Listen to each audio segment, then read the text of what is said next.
Vítajte v podcaste Knižné poklady. Ja som Alica a dnes to bude príbeh plný nových stôp a nečakaných stretnutí. V predchádzajúcej časti sa slečne Butterworthovej podarí výrazný krok vpred. Porozpráva sa s upratovačkou pani Boppertovou, ktorá ako jediná videla mladú ženu vstúpiť do domu Van Burnemovcov ešte pred vraždou.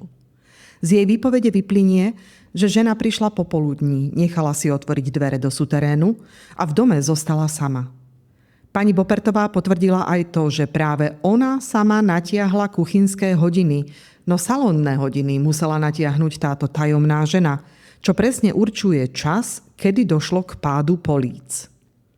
Slečna Butterworthová z rozhovoru vydedukuje, že do domu prišli dve rôzne ženy. Jedna cez deň a druhá o polnoci s pánom Van Burnemom. Doma si potom vytvorí vlastnú teóriu. Obeťou nebola Louise Van Burnemová, ale iná žena, zatiaľ čo Louise mohla byť vrahyňou. Klobúková ihlica, spadnuté police a šaty so škvrnami krvi zapadajú do jej rekonštrukcie udalostí. Kapitoly sa končia tým, že Butterworthová je presvedčená o svojej pravde a pripravuje odvážny plán, ako ju overiť, čím otvára cestu pre ďalšie odhalenia. 21. kapitola. Dôvtipná domnienka. Skúška, o ktorej hovorím, bola nasledovná. Dám inzerát na osobu oblečenú tak, ako som verila, že bola oblečená pani Van Burnemová, keď odišla z miesta činu. Ak dostanem správu o takej osobe, môžem svoju teóriu považovať za potvrdenú. Preto som napísala tento inzerát. Hľadá sa žena, ktorá si ráno 18. dňa tohto mesiaca hľadala ubytovanie, oblečená v hnedej hodvábnej sukni a v blúzke s čierno-bielým károvaným vzorom módneho strihu. Bola bez klobúka, alebo, ak si takto oblečená osoba klobúk predsa len nasadila, potom ho musela kúpiť skoro ráno v niektorom obchode. V takom prípade nech si to všimnú obchodníci.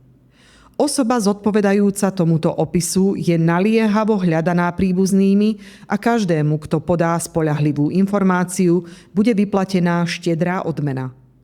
Odpovede zasielajte na adresu T.W. Elworth, Liberty Street. Zámerne som sa nezmienila o jej vzhľade, aby som nepritiahla pozornosť polície. Potom som napísala tento list. Vážená slečna Fergusonová, jedna múdra žena spozná druhú. Ja som múdra a nehanbím sa to priznať. Vy ste múdra a nemáte dôvod sa hanbiť, keď vám to niekto povie. Bola som svedkyňou pri vyšetrovaní, kde ste sa tak pozoruhodne prejavili a vtedy som si povedala, to je žena môjho gusta. Ale dosť bolo komplimentov. Čo od vás chcem, je fotografia pani Van Burnemovej. Som priateľka rodiny a myslím si, že sa ocitli vo väčších ťažkostiach, než si zaslúžia. Keby som mala jej fotografiu, ukázala by som ju slečnám Van Burnemovým, ktoré cítia veľkú ľútosť nad tým, ako sa k nej správali a túžia vedieť, ako vyzerala. Nemohli by ste nájsť nejakú v izbách, ktoré si u vás prenajali. Tú, čo mal pán Howard vo svojej izbe, polícia už zhabala. Dúfam, že budete ochotná mi v tomto vyhovieť a uisťujem vás, že moje úmysly pri tejto žiadosti sú tie najlepšie. S úctou, Amelia Butterworthová. PS. Prosím, adresujte mi odpoveď na 564 Avenue do rúk J.H. Denema. To bol môj obchodník s potravinami, ktorému som nasledujúce ráno dala pokyn, aby mi tú zásielku doručil spolu s ďalším vreckom zemiakov. Moja šikovná slúžka Lena odniesla obe písomnosti na východnú stranu mesta. List hodila na poštu sama a inzerát zverila svojmu nápadníkovi, ktorý ho odovzdal do redakcie novín Herald. Kým bola preč, snažila som sa odpočívať tým, že som sa zamestnávala inými myšlienkami. Ale nedokázala som to. Stále som si v duchu opakovala Howardovú výpoveď vo svetle svojej teórie a uvedomovala som si, ako ho snaha udržať si svoju verziu zaplietla do rozporov a nútila vymýšľať neprirodzené vysvetlenia. Ak bol v hoteli D so svojou manželkou, jeho správanie tam a aj cestou do domu jeho otca bolo správaním omnoho slabšieho muža, než by sa dalo usudzovať z jeho slov a vzhľadu. Ale ak bol so ženou, s ktorou plánoval útek, a čo iné malo znamenať zbalenie všetkých jeho vecí, potom všetky ich opatrenia dávali zmysel. Neskôr som sa začala sústreďovať na jednu vec. Ak bola s ním jeho manželka, ako tvrdil, potom balík, ktorý spadol k nohám tej starej ženy, musel obsahovať toľko spomínané kárované hodvábne šaty. Ak to však nebola ona, museli to byť šaty z iného materiálu. Mohol sa ten balík nájsť? A ak áno, prečo ho pán Grice nepredložil? Pohľad na hodváb s károvaným vzorom pani Van Burnamovej rozprestretý na stole súdneho vyšetrovateľa by bol vážnym dôkazom proti jej manželovi. Lenže žiadne kárované hodvábne šaty sa nenašli, pretože neboli v balíku, ale mala ich na sebe vrahyňa. A nenašla sa ani žiadna stará žena. Myslela som si, že viem aj prečo. Žiadna stará žena tam nebola a balíka sa zbavili inak. Ale ako? Povedala som si, že sa prejdem po tej istej ulici, a to rovno o polnoci. Len tak som mohla posúdiť možnosti na ukrytie alebo zničenie takej veci. Keď som sa tak rozhodla, premýšľala som, ako to celé zrealizujem. Nebola som zbabelá, ale mala som svoju povesť, ktorú som si musela chrániť. A čo by si ľudia pomysleli, že čo robí slečna Butterworthová o polnoci na ulici? Našťastie som si spomenula, že moja kuchárka sa sťažovala na bolesť zuba, keď som jej dávala povely na raňajky. A tak som hneď zišla do kuchyne, kde sedela s tvárou opretou o ruku a čakala na Lenu a povedala som prísnym hlasom, ktorý nepripúšťal odpor. Sára, ten tvoj zub je hrozný, musíš s tým okamžite niečo urobiť. Keď príde Lena, pošli ju za mnou, idem do lekárne po kvapky a chcem, aby ma Lena odprevadila. Samozrejme, vyzerala prekvapenie, ale nedala som jej možnosť odpovedať. Nehovor ani slovo, vykríkla som. Len by sa ti ešte zhoršila bolesť. A netvár sa, ako by ti na kuchynský stôl práve vyskočil škriatok. Viem presne, čo je moja povinnosť a viem, aké raňajky by som mala, keby si celú noc presedela a vzdychala nad boľavým zubom. A bola som z izby von skôr, než stihla začať hovoriť, že to nie je až také zlé a že sa nemusím trápiť, čo bola iste pravda, ale nie to, čo som chcela v tej chvíli počuť ja. Keď Lena prišla domov, podľa jej žiarivej tváre som videla, že splnila obe zverené úlohy. Dala som jej najavo, že som spokojná a spýtala som sa, či nie je príliš unavená na to, aby šla ešte raz von. Rázne som jej povedala, že Sára je chorá a že idem do lekárne po liek a nechcem ísť sama. Jej úprimný údiv bol zábavný, ale ako som už spomínala, je veľmi diskrétna a tak si dovolila len tichú poznámku. Je dosť neskoro, slečná Butterworthová. Čo bola poznámka zbytočná, ako rýchlo pochopila.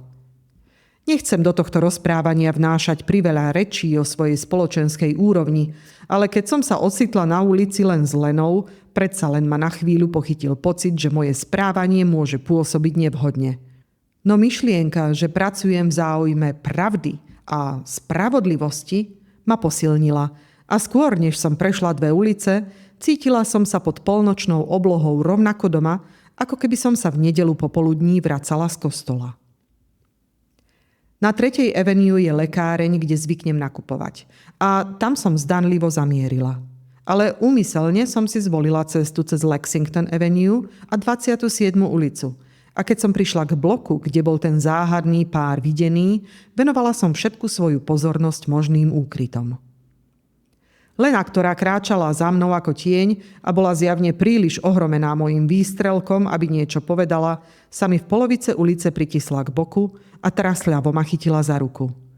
Prichádzajú 2 muži, zašepkala.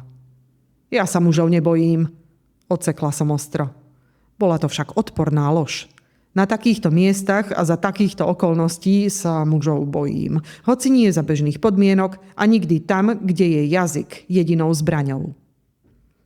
Pár, ktorý sa k nám blížil, bol evidentne dobre naladený. Keď však zbadali, že zostávame na svojej strane cesty, nechali nás prejsť len s pár posmešnými slovami. Sára by vám mala byť veľmi vďačná, zašepkala Lena. Na rohu 3. Avenue som zastala. Doteraz som nevidela nič iné než prázdne schodiská a tmavé vchody do suterénov. Nič, čo by naznačovalo miesto vhodné na zbavenie sa takých objemných vecí, akých sa ten pár potreboval zbaviť. Mohla samotná Avenue ponúknuť viac možností? Zastala som pod plynovou lampou na rohu a premýšľala, aj keď ma Lena jemne ťahala smerom k lekárni. Otočila som sa doľava, doprava a ponad rozbahnené križovatky, ako by som hľadala inšpiráciu.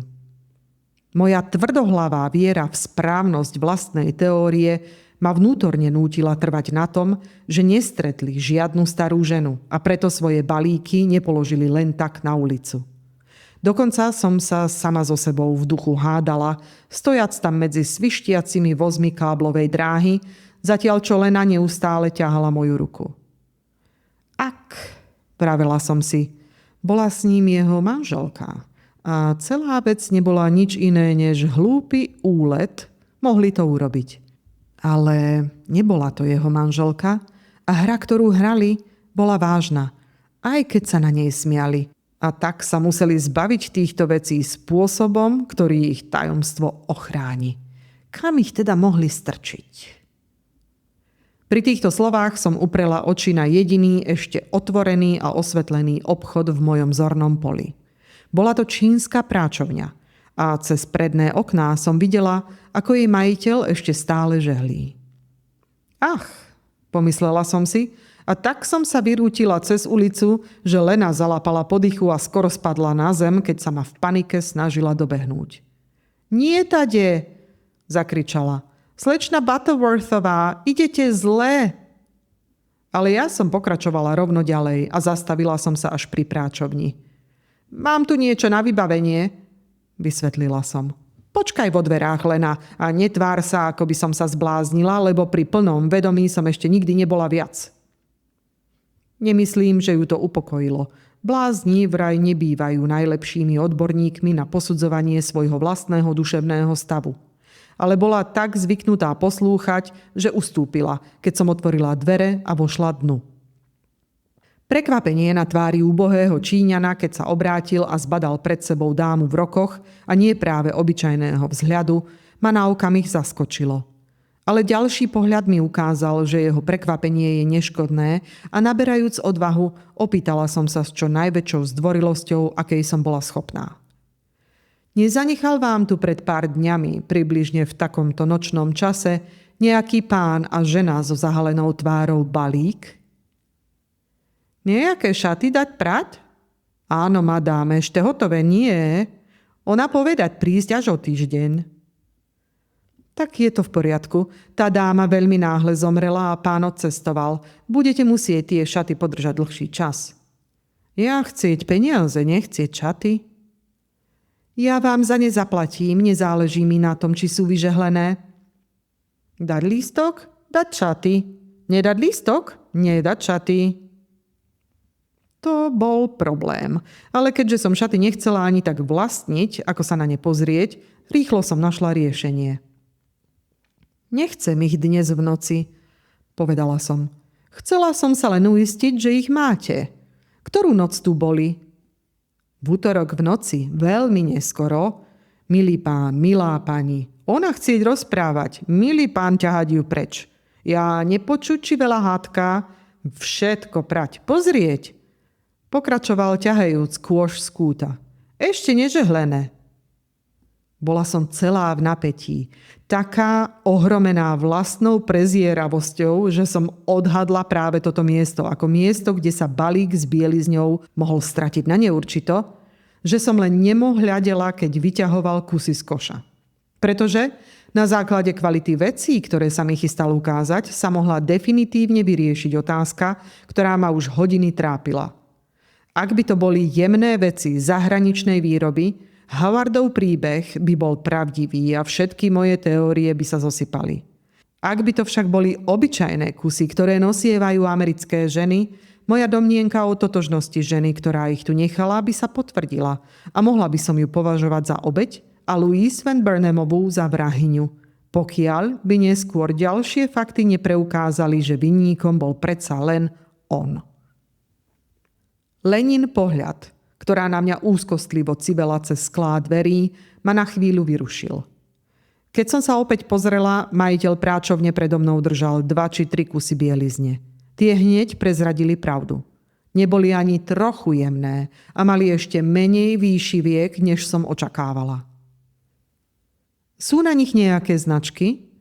Spýtala som sa. Ukázal mi 2 písmená vytlačené nezmazateľným atramentom na páse sukne. Nemala som so sebou okuliare, ale atrament bol čierny a ja som prečítala O.R. Jej iniciály. Pomyslela som si. Keď som z práčovne odchádzala, bola som taká spokojná, že Lena nevedela, čo si o mne myslieť. Sama mi neskôr povedala, že som vyzerala, ako by som chcela zakričať hurá, ale neverím, že by som sa až tak zabudla. No akokoľvek potešená som bola, zistila som len to, ako sa zbavili jedného balíka. Šaty a ostatné vrchné časti odevu ešte stále neboli objasnené a ja som bola tá, kto to musel zistiť.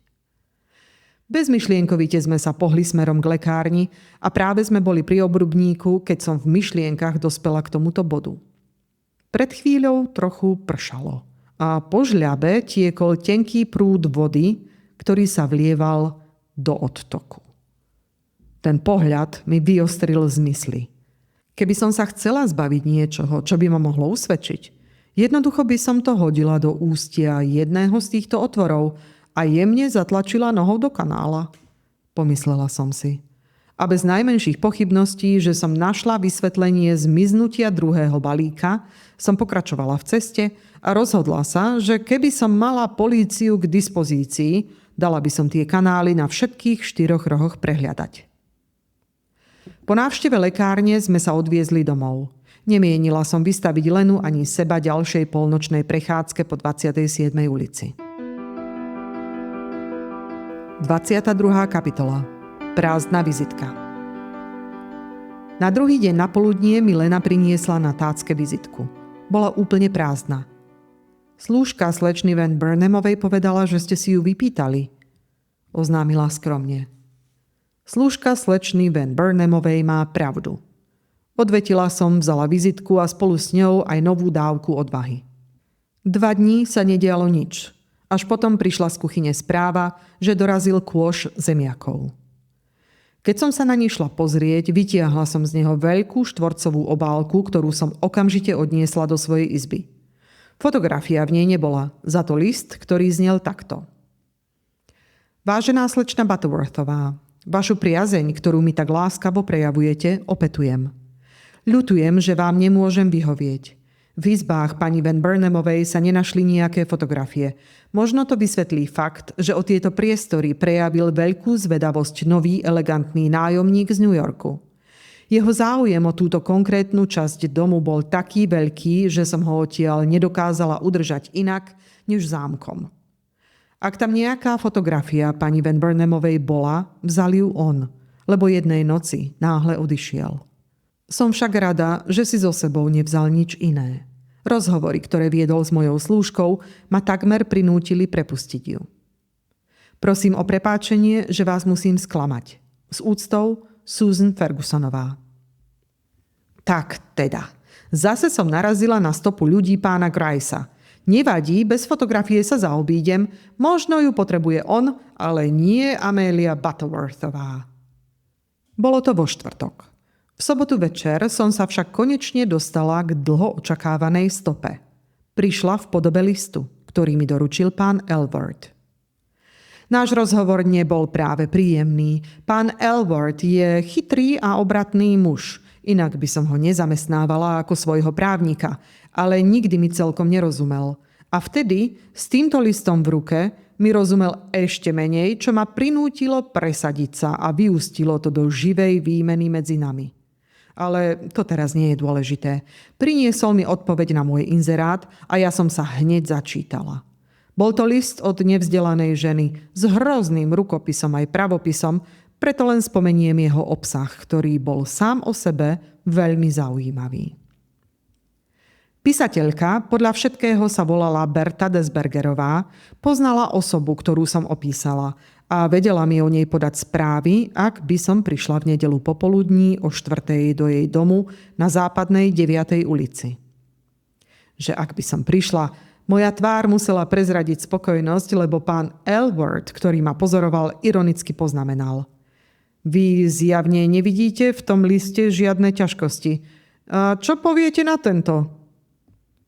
Podal mi ďalší list, adresovaný jemu a už otvorený. Jeho obsah mi rozohnil líca. Nechcelo sa mi zase všetko vysvetľovať. Vážený pane, zo zvláštneho inzerátu, ktorý sa nedávno objavil v Heralde, som pochopil, že sa hľadajú informácie o mladej žene, ktorá ráno 18. dňa tohto mesiaca vošla do môjho obchodu bez klobúka na hlave a so slovami, že sa jej prihodila nehoda, si kúpila klobúk, ktorý si hneď nasadila. Bola veľmi bledá a vyzerala tak zle, že som sa jej pýtal, či sa cíti dosť dobre na to, aby bola sama vonku. Neodpovedala mi a čo najskôr obchod opustila. To je všetko, čo vám o nej viem povedať. K listu bola priložená vizitka. Phineas Cox. Módne klobúky, ozdobené aj neozdobené. 6. Avenue. Tak, čo to znamená? Spýtal sa pán Aylward. Ráno 18. To bolo to ráno, keď bola objavená vražda, o ktorú sa tak zaujímate. Znamená to, odvetila som rázne, lebo obyčajná dôstojnosť naňho nepôsobila, že som urobila chybu, keď som si vybrala vašu kanceláriu ako sprostredkovateľa pre svoje obchodné záležitosti. To sadlo a on už nepovedal ani slovo, hoci sa na list v mojej ruke díval s veľkou zvedavosťou a vyzeral, ako by mal chuť obnoviť hádku, ktorou sa náš rozhovor začal. Keby nebola sobota, a ešte k tomu tak neskoro, navštívila by som obchod pána Coxa ešte pred spaním. Takto som však musela počkať do pondelka. Medzi tým ma čakal ešte dôležitejší rozhovor s pani Desbergerovou. Nemala som dôvod myslieť si, že by moju návštevu ktoréhokoľvek domu na 9. ulici mohla polícia považovať za podozrivú. A tak som tam na druhý deň odvážne išla. S Lenou po boku som vstúpila do domu pani Berty Desbergerovej. Na túto cestu som sa obliekla jednoducho a cez oči a nadýchané kučery, ktoré považujem za vhodné aj pre ženu v mojom veku, som si natiahla bodkovaný závoj, dosť hustý na to, aby skryl moje črty, no nie tak, aby mi odňal výraz dôstojnosti potrebný pre úspech mojej misie. Lena mala na sebe svoje obvyklé sivé šaty a vyzerala ako stelesnenie všetkých cností. Prvým znakom vážnosti domu, do ktorého sme vstúpili, bola veľká mosadzná menovka na dverách, dôkladne vyleštená. A salón, do ktorého nás uviedli, naplno potvrdil sľub naznačený už na prahu. Bol slušný, no hrozne nevkusný, čo sa týka farieb. Ja, ktorá mám v týchto veciach jemný cit, som s odporom sledovala, ako ma zo všetkých strán obklopujú zelená s modrou, červená s fialovou. Ale neprišla som navštíviť chrám umenia a tak som odhodlane privrela oči pred týmto urážlivým prepichom, v skutočnosti lacným, chápete? A v tichom očakávaní som čakala na domácu pani. O chvíľu vošla, odetá v kvetovaných šatách, ktoré boli zhrnutím celej tej farebnej zmesi okolo nás. Ale tvár mala peknú a hneď som videla, že ma nečaká ani lesť, ani priveľká prefíkanosť. Všimla si koč pred domom a celá žiarila úsmevom a nervóznou ochotou. Prišli ste kvôli tej úbohej dievčine, čo tu pred pár dňami bývala? Začala a skúmavo hľadela raz na mňa, raz na Lenu. Už toto by stačilo ako dôkaz jej úplnej neznalosti spoločenských rozdielov, keby som Lene nebola prikázala stáť pri mne a držať hlavu hore, ako by tam mala rovnako čo robiť ako ja. Áno, odpovedala som. Prišli sme. Lena tu stratila príbuznú, čo bola pravda. A keďže nepoznáme iný spôsob, ako ju nájsť, navrhla som dať do novín inzerát. Samozrejme, čítali ste ten popis. Bola tá osoba, ktorá mu zodpovedala vo vašom dome? Áno, prišla 18. Pamätám si to, lebo v ten deň odišla moja kuchárka a doteraz som si nezohnala inú. Vzdychla a pokračovala. Veľmi som sa zaujímala o to nešťastné dievča. Bola to vaša sestra? Pýtala sa dosť váhavo Lenny, ktorá mala na sebe zrejme príliš málo farieb, než aby ju presvedčila. Nie, odvetila Lena. Nebola to moja sestra, ale... Okamžite som jej skočila do reči. Kedy sem prišla a ako dlho tu ostala? Chceme ju veľmi nájsť. Povedala vám nejaké meno alebo kam ide? Povedala, že sa volá Oliverová. Spomenula som si na OR na bielizni v práčovni. Ale vedela som, že to nie je pravda. A keby nevyzerala tak slušne, možno by som ju ani neprijala. Ale pre Boha ja nedokážem odmietnúť dievča v núdzi. A ona v núdzi určite bola. A navyše mala peniaze. Viete, čo ju trápilo? Znovu sa spýtala Lenny a v hlase mala zmes podozrenia a zvedavosti. Ale Lena má tiež dobrú tvár a jej úprimný pohľad tú dobrosrdečnú ženu hneď odzbrojil. Myslela som si, pokračovala ešte predtým, než Lena stihla odpovedať, že nech už to bolo čokoľvek, vy s tým nemáte nič spoločné a ani táto dáma. Nie, povedala Lena, vidiac, že chcem, aby rozprávala. A my ani nevieme, čo bola v jej prípade úplná pravda, čo presne ju trápilo. Nepovedala vám to? Nepovedala nič. Keď prišla, povedala len, že by chcela u mňa chvíľu pobudnúť. Občas beriem do domu nájomníkov. V tej chvíli ich tam mala aspoň 20, ak nie viac. Myslela si, že si nevšimnem dĺžku jej jedálenského stola cez škáru na dverách do salónu? Môžem zaplatiť, povedala. A ja som o tom nepochybovala. Jej blúzka bola veľmi drahá, hoci sukňa mi pripadala čudná. A klobúk? Povedala som, že mala klobúk? Vo vašom inzeráte ste to spochybnili. Pre Boha, keby žiaden nemala, nedostala by sa ani po rohošku v mojom salóne. Ale jej blúzka prezrádzala dámu a jej tvár bola bledá ako vaša vreckovka, madam, a pritom taká nežná. Pripomenula mi tvár Madon v katolických kostoloch. Trhla som sebou. V duchu som si pomyslela. Tvár ako Madonna. Táto žena. Ale pohľad na nábytok okolo ma rýchlo upokojil. Majiteľka takých otrasných pohoviek a stoličiek, obrazov kaziacich steny, nemohla byť dobrou znalkyňou tvári Madon. Vy obdivujete všetko, čo je pekné a dobré, poznamenala som, keď pani Desbergerová prestala hovoriť. Áno, ja som už taká, madam, milujem krásne veci. A prebehla pohľadom, ktorý bol napoli ospravedlňujúci a napoli pyšný po izbe. Tak som ju vypočula a nechala posadiť do salónu. Od rána nič nejedla a hoci o to nežiadala, išla som jej dať pripraviť šálku čaju, lebo som vedela, že bez toho sa hore po schodoch ani nedostane. Jej oči ma sledovali, keď som vychádzala z izby a ten pohľad ma prenasledoval. A keď som sa vrátila, nikdy na to nezabudnem, madam. Ležala tam natiahnutá na podlahe, tvárou dolu a s rukami rozprestretými. Nebolo to strašné, madam, ani sa nečudujem, že ste sa strhla. Strhla som sa? Ak áno, bolo to preto, že som myslela na tú druhú ženu, jej obeť, ktorú som sama videla ležať s tvárou obrátenou hore a s roztiahnutými rukami v šere salóna pána Van Burnhama. Vyzerala, ako by bola mŕtva. Pokračovala dobrosrdečná žena, ale práve keď som chcela zavolať pomoc, pohli sa jej prsty a ja som sa k nej ponáhľala. Nebola mŕtva, ani neodpadla. Bola len úplne nemá od útrapy. Čo sa jej mohlo stať? Pýtala som sa sama seba 100-krát. Mala som pery pevne zovreté, no zovrela som ich ešte viac, lebo ma veľmi pokúšalo vykríknuť. Práve spáchala vraždu.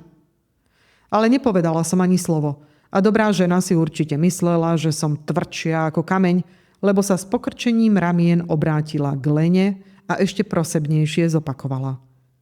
Naozaj neviete, čo ju trápilo?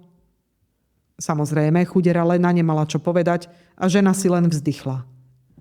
No, a Asi sa nikdy nedozviem, čo tú chudinku tak vyčerpalo.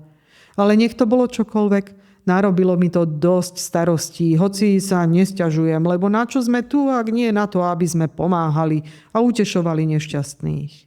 Trvalo to hodinu, madam, hodinu, slečna, kým som tú úbohú dievčinu donútila prehovoriť.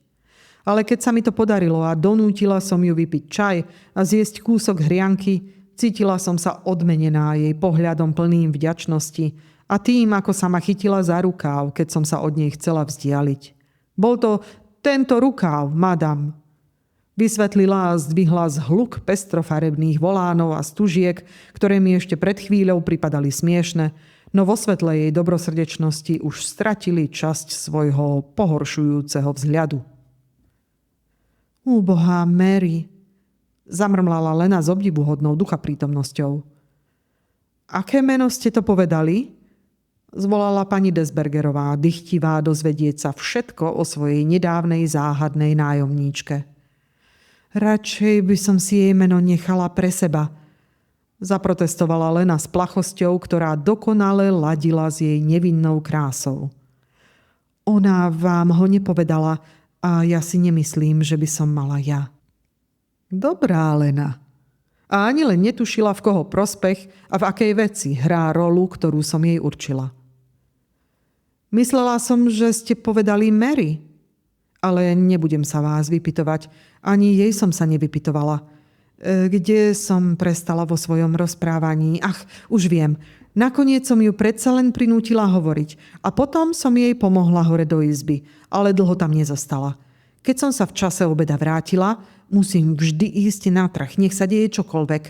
Našla som ju sedieť za stolom s hlavou v dlaniach. Plakala, ale teraz mala tvár celkom pokojnú a takmer tvrdú. Ó, vy dobrá žena, zvolala, keď som vošla. Chcem sa vám poďakovať. Ale nechcela som, aby plitvala slovami a tak zakrátko už hovorila celkom náruživo. Chcem začať nový život. Chcem žiť tak, ako by som nikdy nemala včerajšok. Mala som problémy, obrovské problémy, ale ešte budem zo života niečo mať. Budem žiť a aby som mohla, budem pracovať. Nemáte noviny, pani Desbergerová? Chcem sa pozrieť na inzeráty. Priniesla som jej Herald a išla som sa postarať o obed. Keď som ju videla znovu, vyzerala už takmer veselá. Našla som presne to, čo hľadám, zvolala. Miesto spoločníčky, ale nemôžem sa prihlásiť v týchto šatách. A pozrela na svoje veľké, nariasané rukávy hodvábnej blúzky, ako by ju až desili. Hoci prečo, to netuším, lebo boli v najnovšom štýle a dosť drahé aj pre dcéru milionára, hoci čo sa týka farieb, ja mám radšej jasnejšie. Mohli by ste, hovorila veľmi nesmelo, ísť kúpiť niečo pre mňa, keby som vám dala peniaze? Verte mi, ak existuje niečo, čo mám naozaj rada, tak je to nakupovanie. Tak som jej ochotne prisľúbila pomoc a popoludní som sa s peknou sumou peňazí vybrala kúpiť jej oblečenie. Bola by som si to užila ešte viac, keby som vyberala podľa seba. Videla som nádhernú ružovo-zelenú blúzku, ale ona bola veľmi rozhodná v tom, čo chce. Tak som jej priniesla jednoduché veci, ktoré by ste, myslím, schválili aj vy, madam. Doniesla som jej ich osobne, lebo sa chcela hneď uchádzať o miesto, ktoré si našla. Ale, keď som vošla do tej izby... Už tam nebola? Vyhrkla Lena. Ach nie, ale bola tam strašná spúšť a až mi je do plaču, keď si na to spomeniem. V krbe sa dymili zvyšky jej krásnej hodvábnej blúzky. Celkom zničené. Pokúsila sa ju spáliť a podarilo sa jej to. Nenašla som ani kúsok veľký ako dlaň. Ale niečo ste predsa zachránili, vyhrkla Lena podnietená mojim pohľadom. Áno, útržky. Bola taká pekná. Myslím, že kúsok mám ešte v košíku na šitie. Och, prineste mi ho, naliehala Lena. Chcem mať na ňu pamiatku. Môj košík na šitie je tu. A podišla k akejsi poličke preplnenej tisíckou lacných drobností. Otvorila malú skrinku a vytiahla košík, z ktorého po chvíli vybrala malý štvorček hodvábu. Bol, ako povedala, z najkvalitnejšej tkaniny a ja som nemala najmenšiu pochybnosť, že je to časť šiat, ktoré mala na sebe pani Van Burnemová, keď odišla z Hedemu. Áno, bol jej, povedala Lena, ktorá čítala z výrazu mojej tváre a starostlivo vložila útržok do vrecka. Ja by som za tú blúzku dala $5. Vzdychla pani Desbergerová ľútostivo. Ale dievčatá ako ona sú také neopatrné. A odišla ešte v ten deň? Spýtala som sa, lebo som videla, že tej žene robí ťažkosti odplútať sa od myšlienky na tú vytúženú blúzku. Áno, madam, bolo už neskoro a ja som moc neverila tomu, že dostane miesto, o ktoré sa uchádzala, ale sľúbila, že sa vráti, keď ho nezíska. A keďže sa nevrátila, usúdila som, že bola úspešnejšia, než som očakávala. A neviete, kam šla? Nepovedala vám to? Nie, ale v ten deň boli v Heralde len 3 inzeráty na spoločníčky. Bude ľahké ju nájsť. Chcete tie inzeráty vidieť? Odložila som ich zo zvedavosti. Samozrejme, že som súhlasila a tak nám ich hneď priniesla. 2 som prečítala bez väčšieho záujmu, ale pri 3. mi skoro vyrazilo dých. Bol to inzerát na spoločníčku so znalosťou písacieho stroja a s určitým vkusom v oblasti krajčírstva. Uvedená adresa patrila slečne Althorpovej. Ak by sa táto žena, poznačená nešťastím a zatemnená zločinom, mala nachádzať práve tam? A keďže sa pani Desbergerová už istý čas v príbehu neobjaví, poviem rovno tu. Pri prvej príležitosti som poslala Lenu do obchodov s pokynmi, aby kúpila a nechala doručiť pani Desbergerovej tú najškarečiu a najpompéznejšiu hodvábnu blúzku, akú na 6. Avenue nájdete. A keď sa Lena vrátila a jej jamky v lícach sa smiali viac než obyčajne, nemala som pochýb, že vybrala takú, ktorá uspokojila vkus tej dobrej ženy, ktorej láskavosť na mňa urobila taký priaznivý dojem. Tak, ako sme sa dozvedeli, slečna Butterworthová prefíkane rozlúštila záhadu balíkov, našla v práčovni dôkazy s iniciálmi OR a od pani Desbergerovej získala útržok blúzky, čo potvrdilo jej teóriu, a stopy ju teraz vedú až k slečne Althorpovej.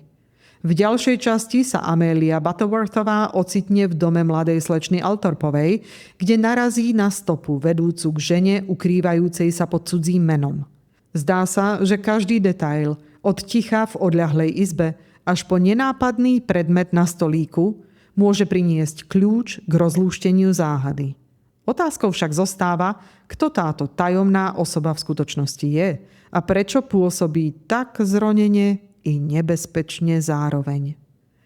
Čoskoro bude musieť slečna Butterworthová rozhodnúť, či ju považovať za obeť okolností alebo za hráčku vo veľkej hre, ktorá ešte zďaleka neskončila.